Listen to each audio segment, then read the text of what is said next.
Hi, my name's Harvey Morginstin. I was a field engineer and manager for the General Electric Company from July 1961 till for 40 years. When I joined General Electric, I was on a training program called the Engineering and Science Training Program. My earliest recollection as far as mechanical things were, I saved money through things that I did to buy a bicycle. And the bike came, and I took it downstairs. We lived in a third floor walk-up apartment. I took it downstairs alongside the apartment house, and I had tools, and I took the entire bike apart. And the neighbors passing by saw me do this, and they reported it to my mother. All right, and about an hour later, she came downstairs, horrified that I'd ripped the bike apart, and I was on the bike riding it.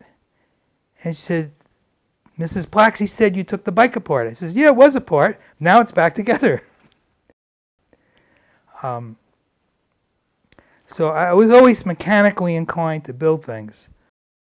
In grammar school, I remember we had an assignment where you had to pick a profession.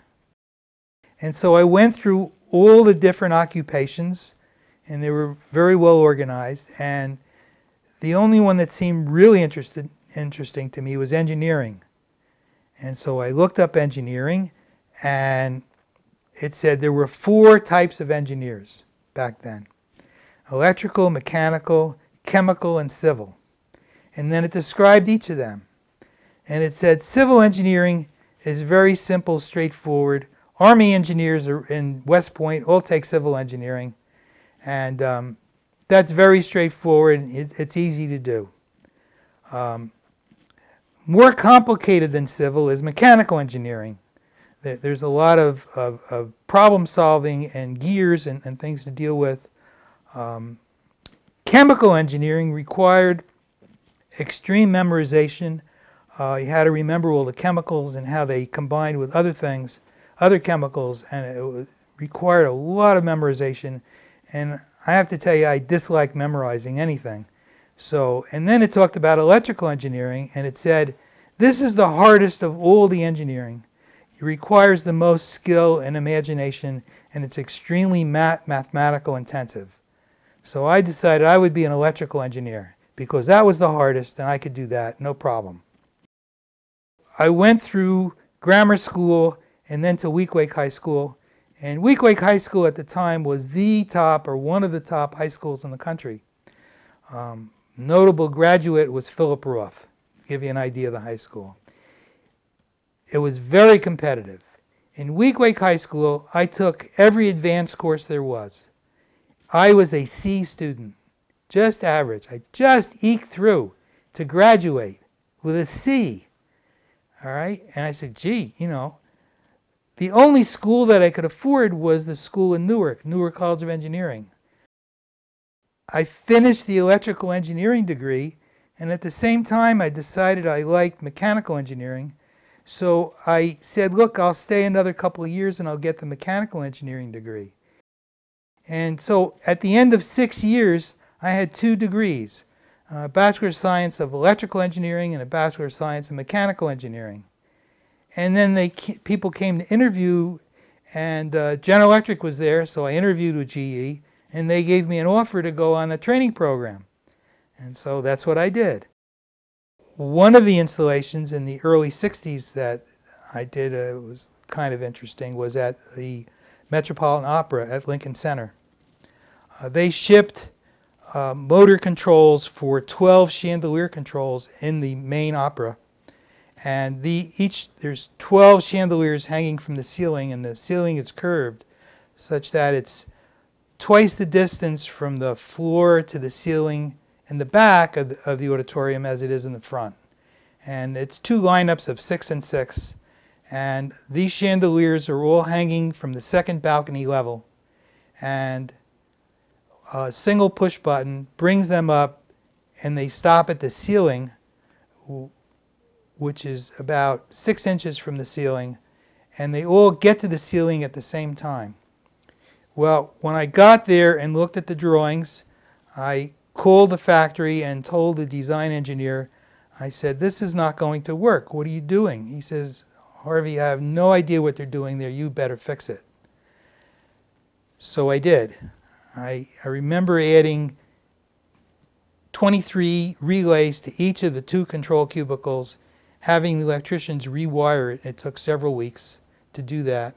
And then I had to test and set each chandelier so that it would operate properly. All the limit switches had to be set. This is elevator rated, which means that if it passes the bottom stop point, it goes to the next emergency stop, and if it passes that emergency stop, there's a final emergency stop. And all these stops had to be checked and worked and set properly, and I did all that. And then, to top it all off, there's a maintenance position. So the operator can throw a few switches, hit a button, and the chandeliers will descend and stop within 3 feet of the seats, so they could change the lights.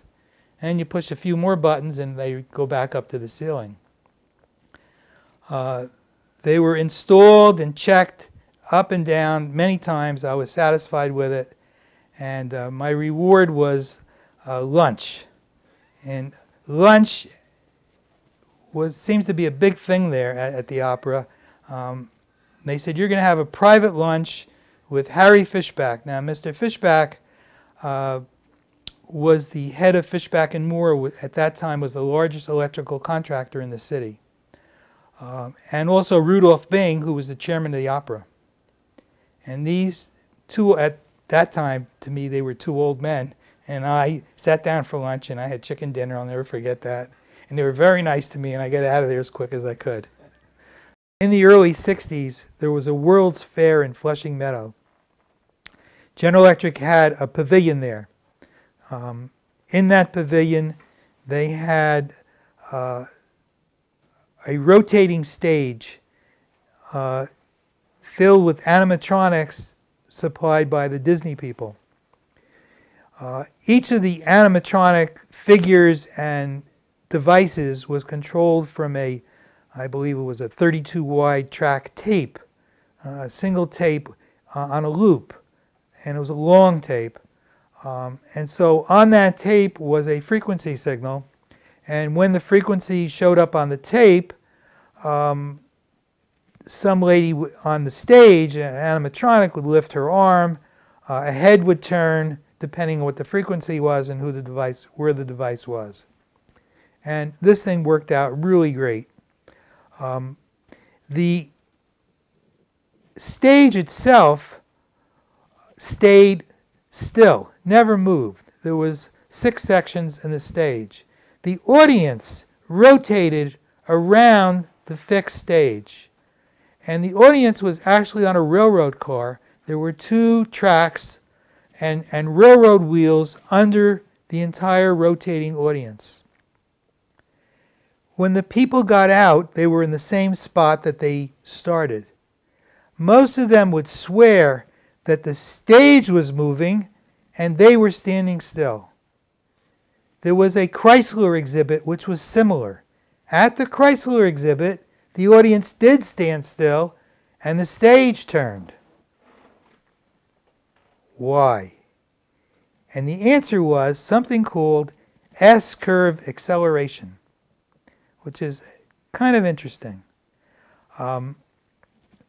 The drive was a variable speed drive called a speed variator made in Erie, Pennsylvania, similar to the Metropolitan Opera installation. Only this was driving motors, DC motors, around the track. Now, the control for the motors, the speed of the motor, is proportional to the voltage on the armature of the motor. And so you can have very precise speed control. Normally, when you start up an industrial drive, you just ramp up the speed linearly. Now, if you have linear acceleration, you will feel it. If you ever got in your car and you push down on the accelerator and you get pushed against the back of the seat, that's linear acceleration. You feel it. S-curve acceleration, though, is different. You have a control circuit with a double integer, and the end result is you follow the letter S, gradually increasing in speed, running at a constant speed, and gradually decreasing till you come to a stop. And when you follow the S curve properly, you'll feel no acceleration impetus on your body. And that's why the audience felt that they were not moving, even though they were. The end result of this experiment was that the unit at the World's Fair was shipped out to California, and it's still in Disneyland today. A sister unit was built in Orlando, and that's down there.